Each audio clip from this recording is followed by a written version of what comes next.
el asunto de la interdisciplinariedad del conocimiento. Sería importante abordar procesos de formación y de cualificación docente también en esa dirección, de manera que den cuenta de nuevas formas de construcción de conocimiento.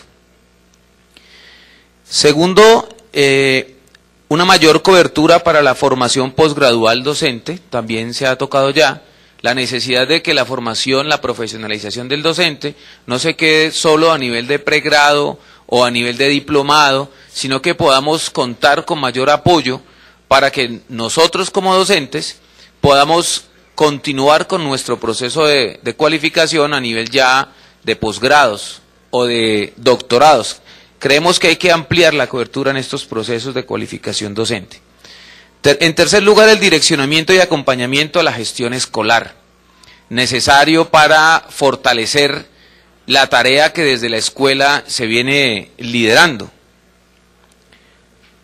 Un tema importante que se tocó en el primer recuadro esta mañana, en la presentación que hacía la ministra, el tema del diseño curricular.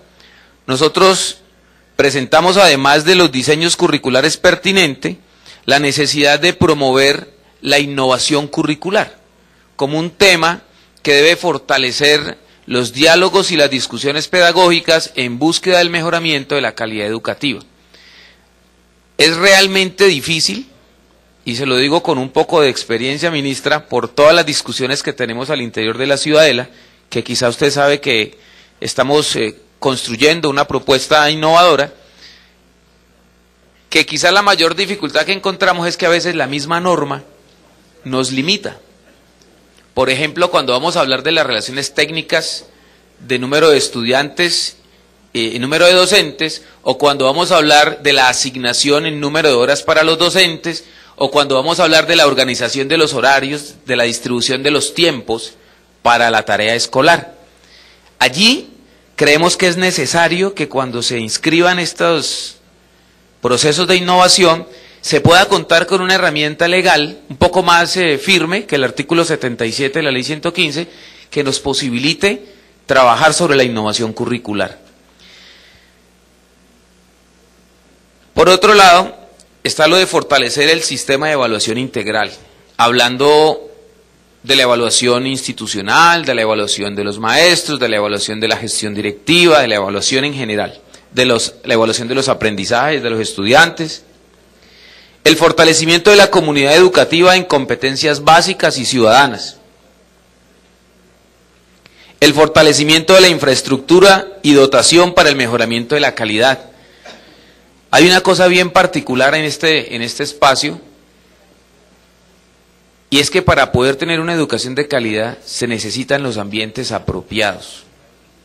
Y cuando hablamos de los ambientes apropiados, tenemos que reconocer, y voy a hablar desde mi experiencia, sé que tiene eco en todos, que tenemos instituciones educativas que por su diseño y quizá por el momento en el que fueron diseñadas y construidas, son en sí mismas generadoras de factores que atentan contra la calidad de la educación.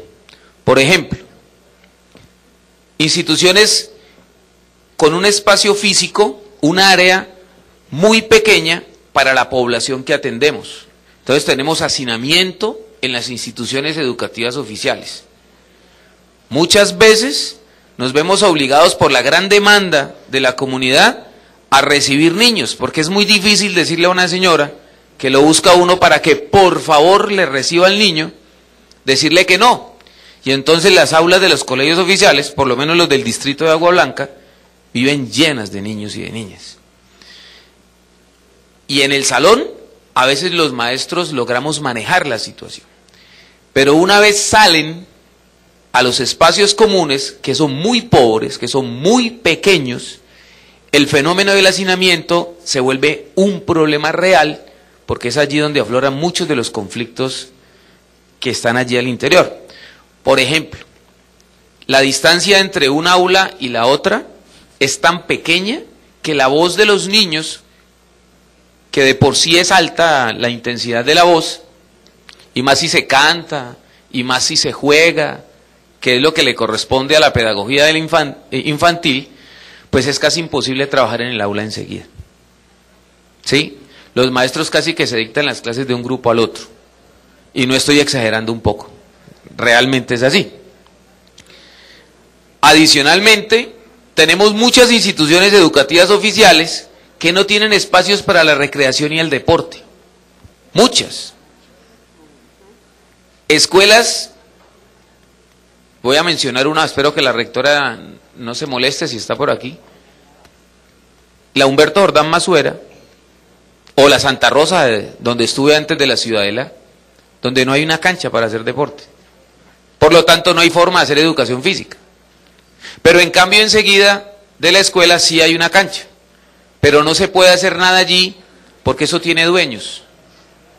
Y eso está asociado al fenómeno de las pandillas, del microtráfico y todo lo que se mueve en los barrios, ministra. Entonces, es muy importante para hablar de calidad, contar con espacios y ambientes apropiados. ¿Sí?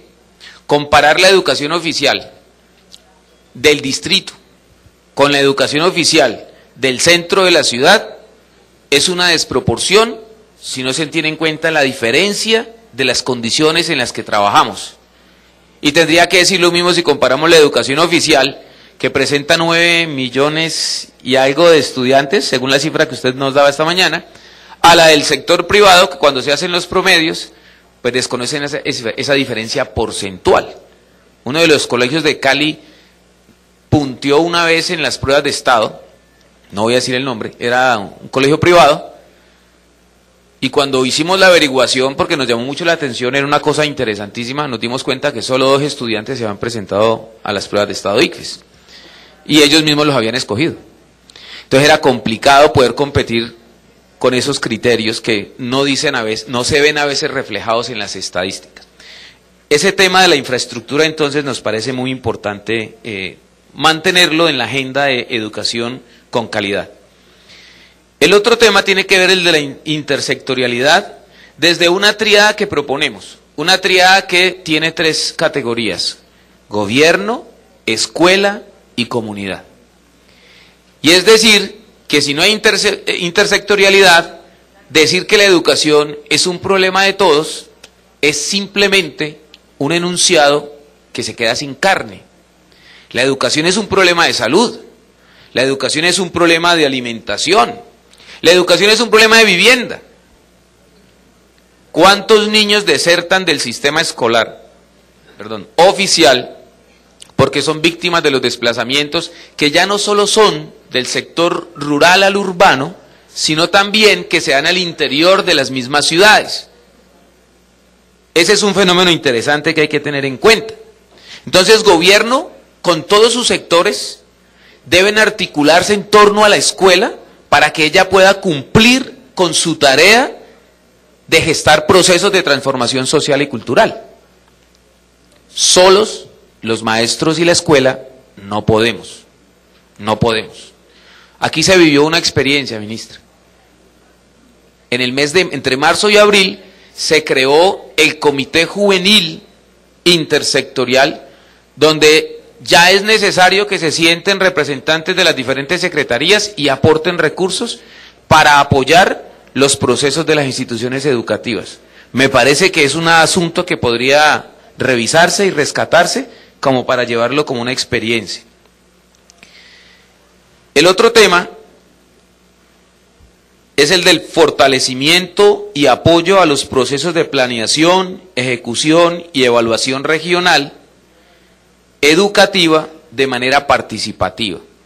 El compañero de la mesa de Popayán me dijo, hágame énfasis en esto, porque Popayán está viviendo un proceso que ha permitido de manera participativa generar procesos de planeación, ejecución y evaluación de la educación a nivel regional. ¿Sí? En búsqueda de la posibilidad de articular la política educativa nacional a lo regional y por supuesto a lo local.